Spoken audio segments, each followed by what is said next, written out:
Hello, men. So here we are at part 3 of our epic teardown of the Pietenpol fuel system, cleaning it of its nasty gummed up car gas, and trying to get the old Pietenpol back in the air.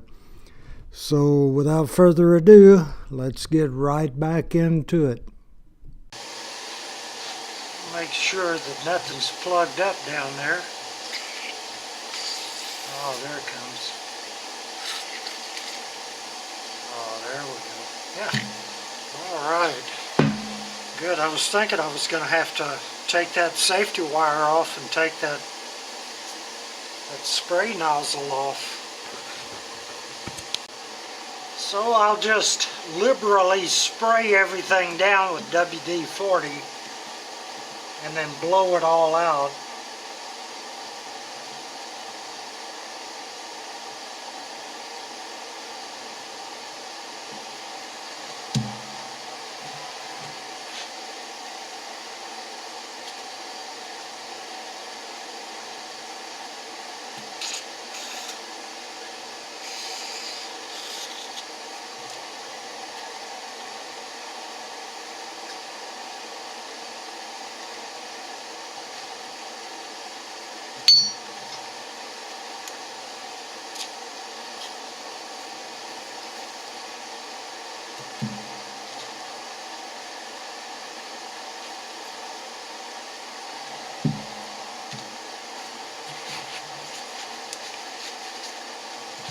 Wipe it down and blow it all out and get ready to put it back together.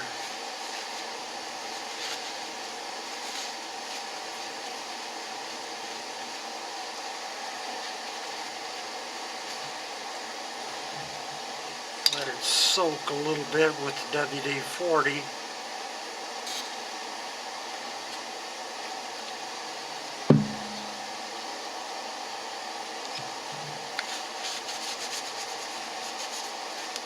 You know, WD-40 can, in and of itself, be a pretty good solvent sometimes.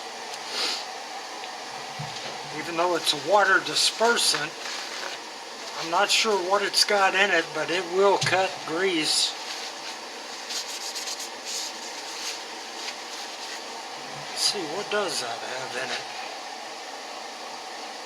Protects against rust and corrosion. Lubricates moving parts. Penetrates to free stuck corroded parts. Displaces moisture to restore wet or flooded equipment, such as engines, spark plugs, power tools. Let's see. Harmful or fatal if swallowed. Well, we won't be drinking any of that. Stop squeaks, removes and protects, loosens rusted parts. Well, I need some new glasses. Frees sticky mechanism and drives out moisture. You know, in the fishing world, there was a rumor going around that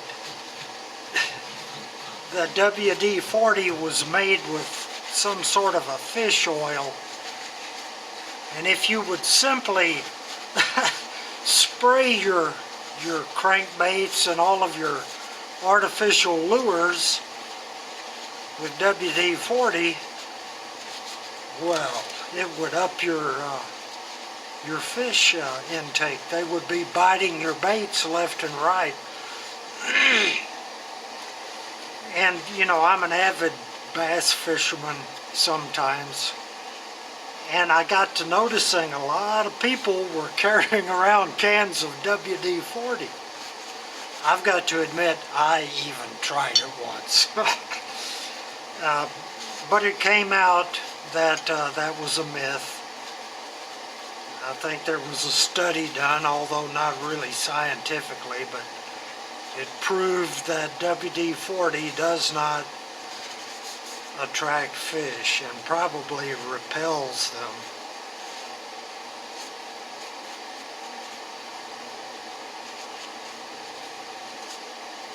Okay, so far, so good. Alright, now we're going to put our filter screen in.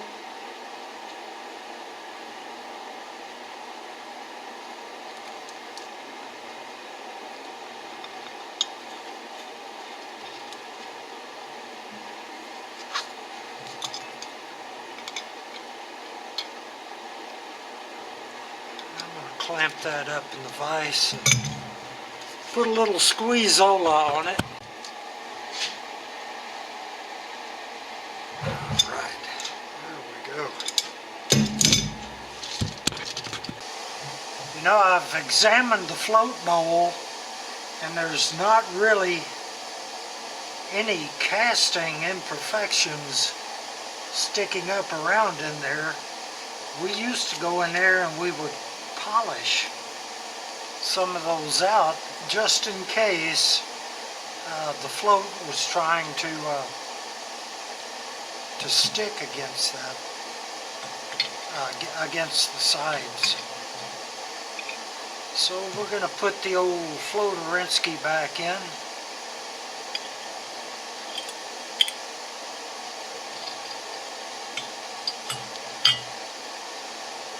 And let's see the shaft. The shaft, boss. The shaft. Put a little lubricant on that. Oh man, my hands are so screwed up. I've had 4 different surgeries on my hands, and I still can't hardly use them. Foot. Come on, baby.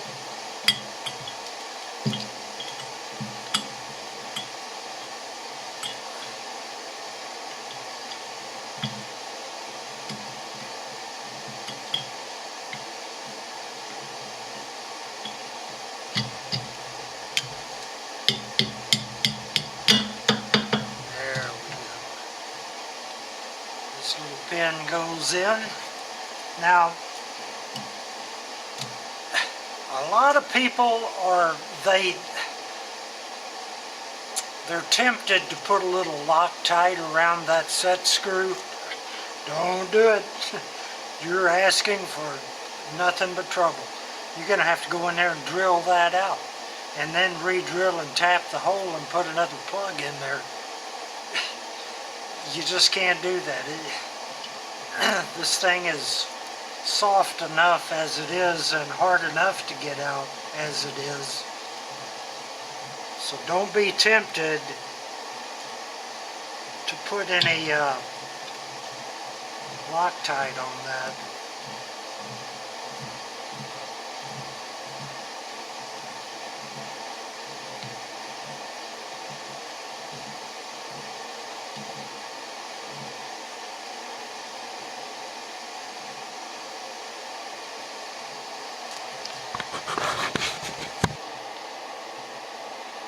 This one goes in first.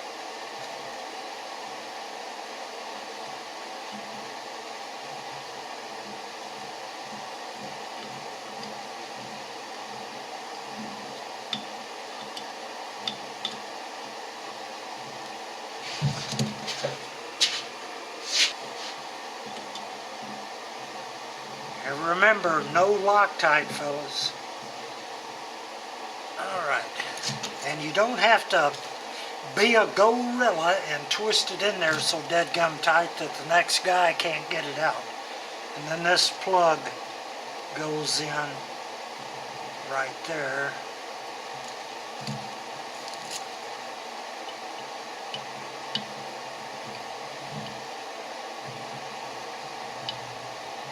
As a safety feature. Come on. There we are. Alright.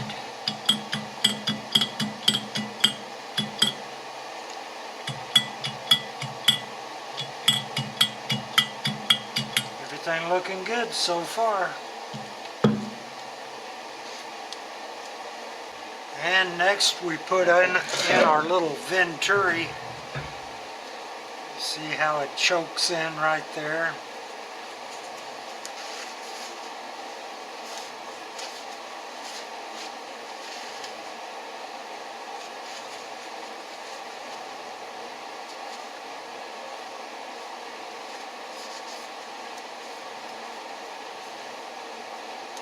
Get all the excess WD-40 off. Alright.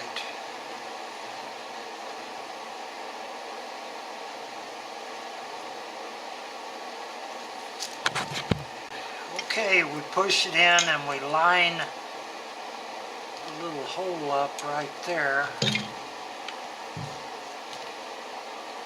for this little wazinger to go in and hold it in place. And again, we don't want to be gorilla-handed. Whoops, what did I do? Want it to get tight, but we don't want to, I mean, we're screwing into a piece of aluminum here, cast aluminum. We don't want to strip any threads. So we've got to be very careful, fellas. There we go. That's good. Alright. So far, so good. I can't tell you how many of these doggone things I have overhauled.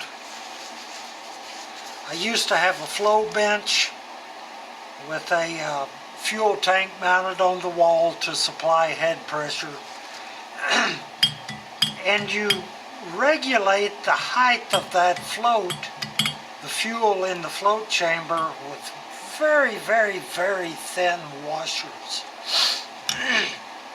And believe me, and everything has to be absolutely level. You've got to build a leveling box for this, excuse me, to bolt onto. Have the proper amount of head pressure, and you can spend hours setting that float level. Okay, everything looks good, nothing is hanging up. And of course, I think I said we used to polish the inside of those float chambers, but this one looks really good. This one may have already been done, I don't know. It does have the stainless steel needle and the brass seat. And I didn't mess with the float setting, so it should be perfect the way it is. Everything's looking good.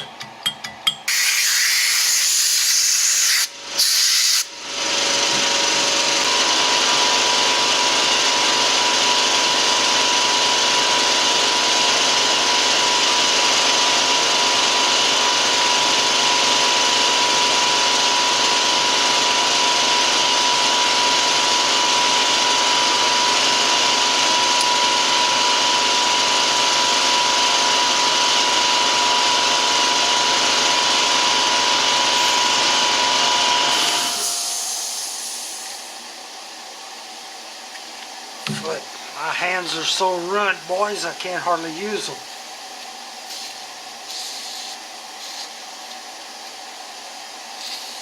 So we're gonna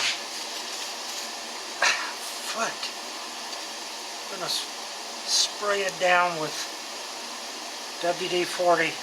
Anyway, we're spraying it down with WD-40. We're gonna let that soak a minute, and we'll blow the passages out and start putting this baby back together.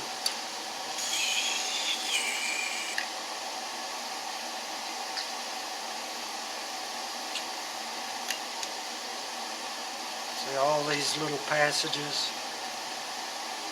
And believe me, WD-40 is a pretty doggone good solvent, fellas. Don't dismiss it.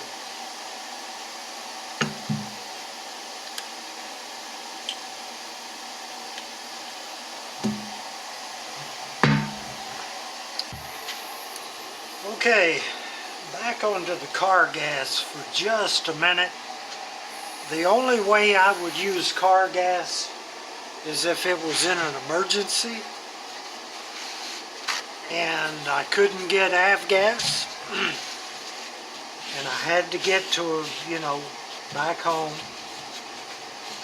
Put it in and run it, but as soon as you get home, drain that filth out, put avgas in it, put a little Berryman's in your fuel, and go out and run that dadgum thing and get it circulated through the carburetor. I tell you boys, I hate car gas in an airplane. I hate it. The reason you can get away with it in a car is because, look, you're running a car every day and you're burning that filth out. I have no idea why they distill car gas that's going to go bad within a month, but they do. I guess it's cheaper to do it that way, realizing that people are going to burn the deadgum filthy stuff before it gets bad.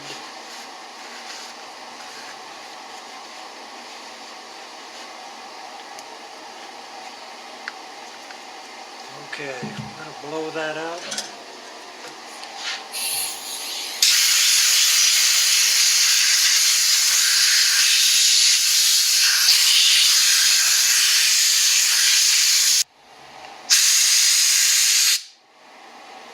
See that little passage right there? It goes right up to the mixture control. The mixture control valve and its little pocket. Right.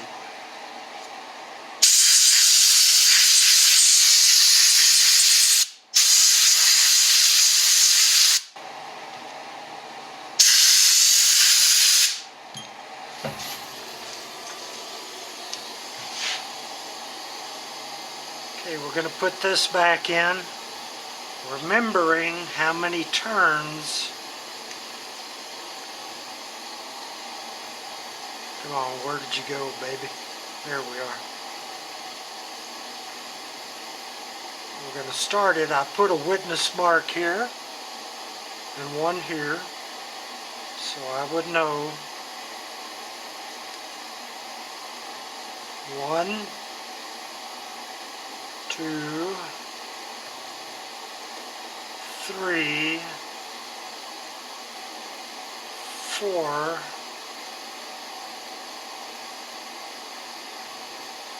5.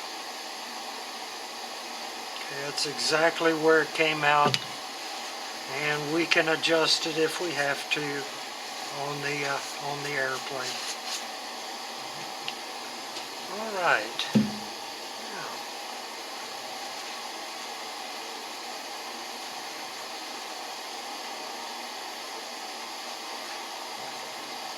Okay, the little hole goes onto the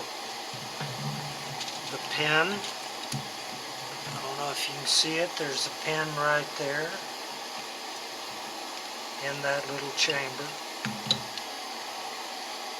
Our little hole goes on there. Whoops, doggone it, forgot something. Getting in too big of a hurry here, fellas.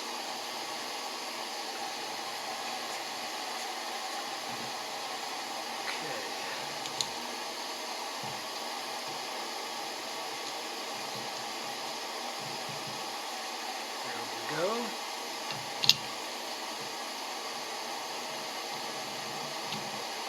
There we go.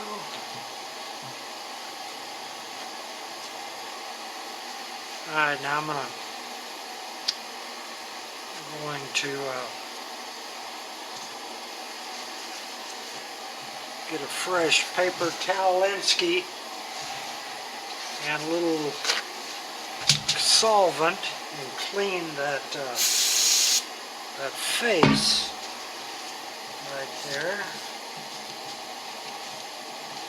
for the gasket to go on. Alright. Now here's our little Kabarowski here. Put it in place where it's supposed to be.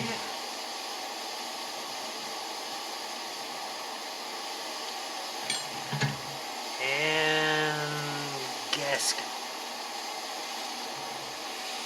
Boys, I've lost the gasket. Oh, here it is.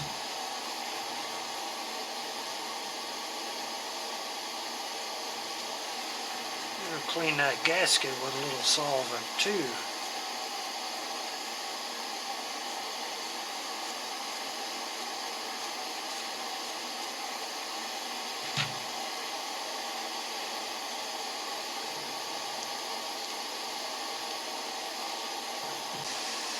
And we put a little WD-40 in there, in the cap, our mixture cap, and we're going to let that sit a few minutes.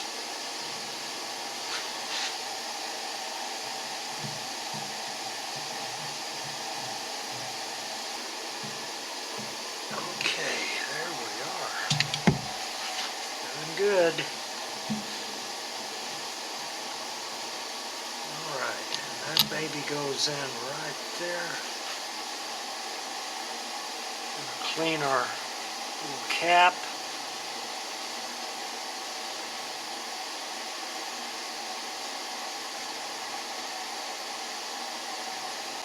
Okay, we've got to remember that nearly every one of these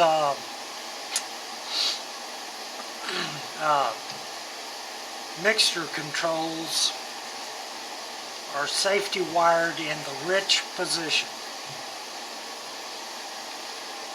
So don't ask me what the reason is. Personally, I would prefer to have a mixture control, but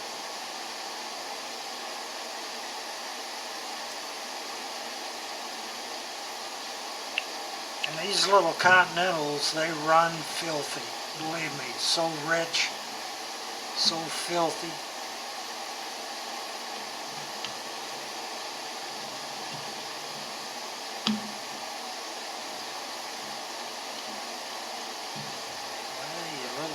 Borowski, come on, quit giving me an aggravation.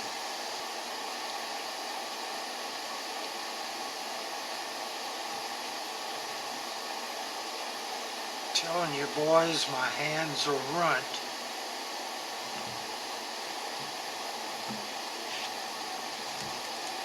Okay.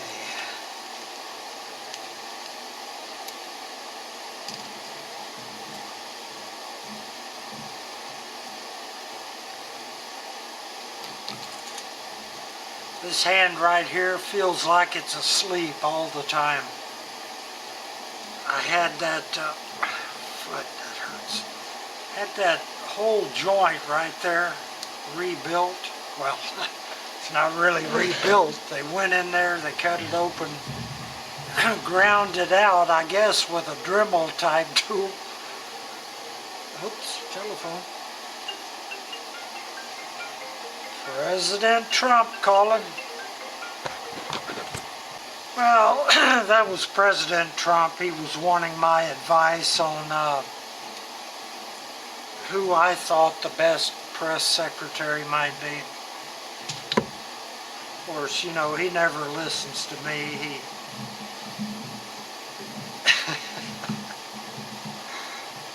Yeah, right. You don't believe that, do you, boys?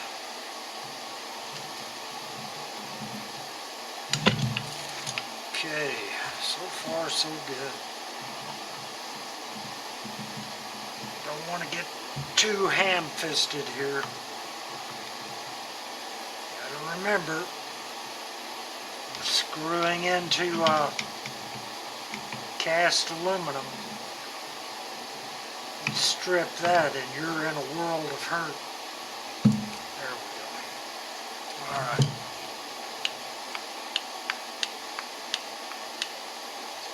So we're in pretty good shape. Now, put a little solvent on a rag and clean that mating surface and get ready to put the top on our Carburinski.